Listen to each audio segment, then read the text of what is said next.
If you read the old storybooks, you probably think you know everything about Cinderella. You know about the pumpkin carriage, the glass slippers, and the handsome prince. And of course, you know about her evil, gubbly stepsisters, who made her clean the house all day long. But I am here to tell you a secret. The storybooks got it wrong. Completely, totally, and entirely wrong. Hi, my name is Bella.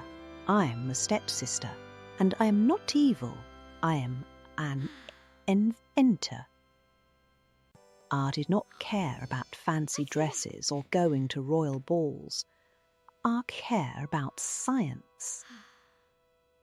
While my mother and my other sister were busy practicing their curtsies and arguing over who had the prettiest hair, I was in my room, which looked more like a messy workshop, building machines. I had chalkboards covered in math, gears scattered on the floor, and a brilliant little pet mouse named Barnaby, who wore a tiny yellow hard hat. And I certainly did not hate my stepsister. Actually, I thought she was great. But she was always working so hard. My mother was very strict and made her sweep the floors, wash the dishes, and dust the giant chandeliers every single day. I hated seeing her work so much, so I decided to do what any good inventor would do. I built a machine to help her. I announced one Tuesday, bursting into the kitchen, and my stepsister was quietly sweeping. I was riding a massive clanking contraption made of 3 brooms, 2 bicycle wheels, and a small steam engine. She jumped back, dropping her broom. Bella? What is that? Pierla?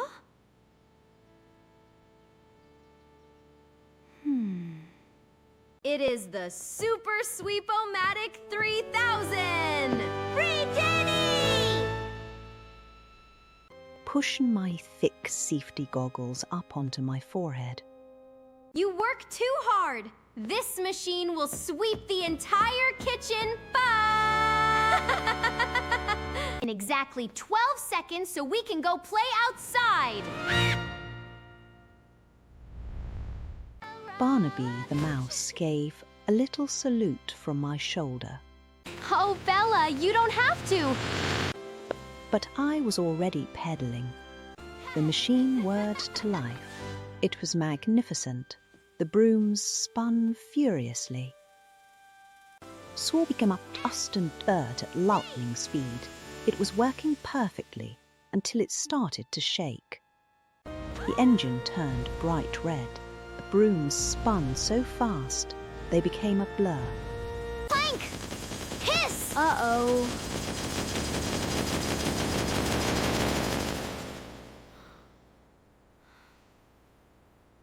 The Super Sweepomatic 3000 exploded in a massive cloud of black soot and fireplace ash.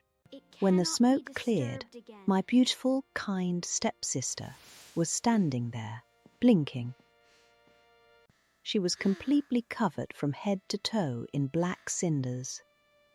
And that is how she got the nickname Cinderella. It was not because we were mean to her. It was because my sweeping robot exploded on her. I felt terrible. A few weeks later, the king announced that there would be a grand royal ball at the palace. The prince was looking for a bride. Everyone in the house went crazy. My mother bought miles of silk and velvet, yelling about hairstyles and shoes. She did not buy anything for Cinderella. She has nothing to wear.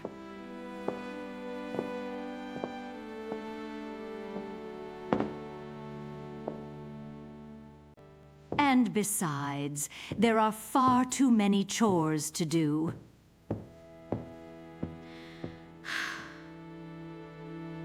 Cinderella looked so sad. I knew I had to fault this. I had ruined her sweeping, but I could definitely fix her wardrobe. I sneaked into the living room, borrowed my mother's old pink curtains, and locked myself in my workshop. Barnaby, hand me the wrench. We are going to build the Stitchatron 500. I built a robotic sewing machine with 6 mechanical arms. I loaded the pink fabric into it, set the dial to beautiful princess mode, and hit the big green button. The machine hummed, the needles flashed. It was creating the most beautiful dress I had ever seen. I was so excited. I ran out into the hallway and grabbed Cinderella by the hand. Come look! Come look! You're going to the ball! Come on! Come on! Come on! Come on!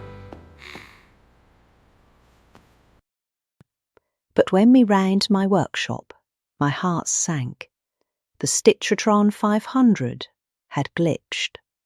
Its gears were jammed, and the mechanical arms were spinning wildly, ripping and shredding the pink curtain dress into tiny ribbons.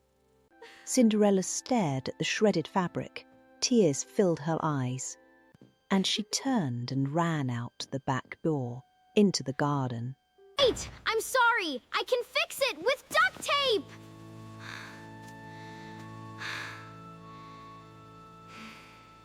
But when I reached the garden, I froze and hid behind a rose bush.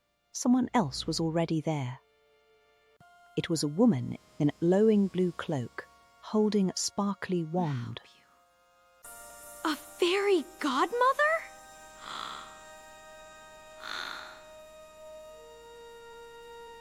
Adjusting my goggles to make sure my eyes were not playing tricks on me. No batteries? No steam power? Just magic? With a flick of her wand, Fairy Godmother turned a pumpkin into a gleaming carriage. With another flick, Cinderella's torn clothes transformed into a breathtaking, glowing blue gown. And then the Fairy Godmother gave her the shoes, glass slippers. Glass, I thought to myself, pulling out my notepad. That is terrible for arc support and highly fragile.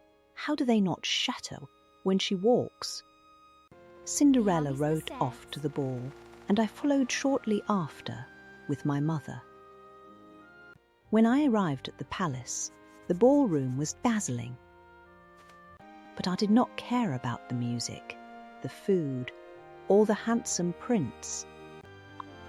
I spent the entire night hiding behind marble pillars, watching Cinderella dance. Not because I was jealous, but because I was studying her shoes. Fascinating, I wrote my notebook. The glass seems to absorb the impact of the dance steps. I wonder what the chemical composition is. Suddenly, the grand clock began to strike midnight. Bong, bong. Cinderella panicked. The magic was going to wear off. She turned and sprinted out of the ballroom and down the grand staircase. Wait! You forgot your structural support insoles! You'll get blisters!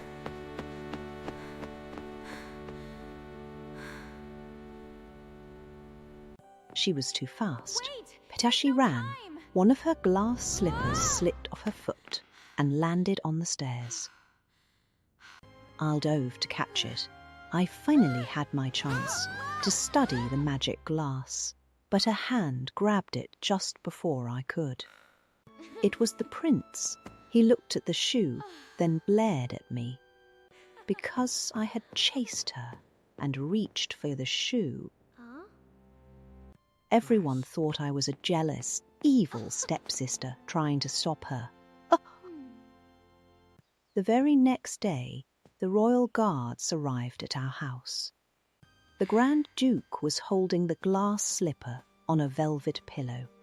The prince had declared he would marry the girl whose foot fit the shoe. My mother practically dragged me to the chair. Try it on, Bella, make it fit. Try it on, Bella, make it pure to a glass slipper. The Duke knelt down and tried to slide a delicate glass shoe onto my foot.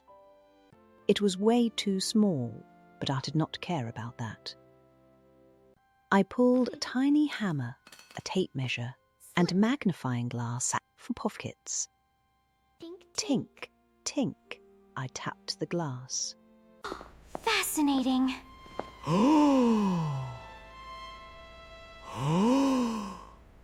It defies all laws of physics. Sir, could I borrow this shoe for a few weeks to run some tests? I'll want my Bella. Certainly not!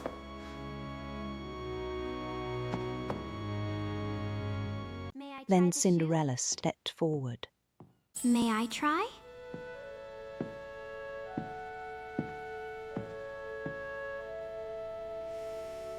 The Duke slipped the shoe onto her foot. It fit perfectly. Suddenly, it glowed, and the magic washed over her again. The prince, who'd been watching from the doorway, smiled warmly. He had found his true love. My mother fainted. Before Cinderella left for the palace, she turned to me. She did not look angry. She did not look like a girl who hated her evil stepsister. She stepped forward and hugged me tightly. Thank you, Bella.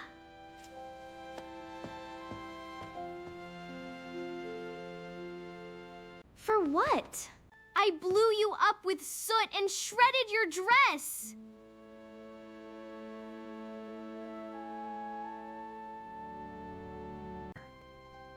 Thank you for always trying to help me. You were the only one who cared. She knew I was not evil. I hugged her back, and Barnaby the mouse let out a happy little squeak. Cinderella married the prince and moved into the beautiful palace. But the story did not end there for me. A few weeks later, a royal carriage arrived at my house. Cinderella had sent for me. She did not make me a princess because she knew I would hate wearing crowns. Instead, she led me to the biggest, brightest room in the palace. It was filled with giant chalkboards, brass pipes, copper wire, and all the tools I could ever dream of. The kingdom needs a royal inventor. Whippays!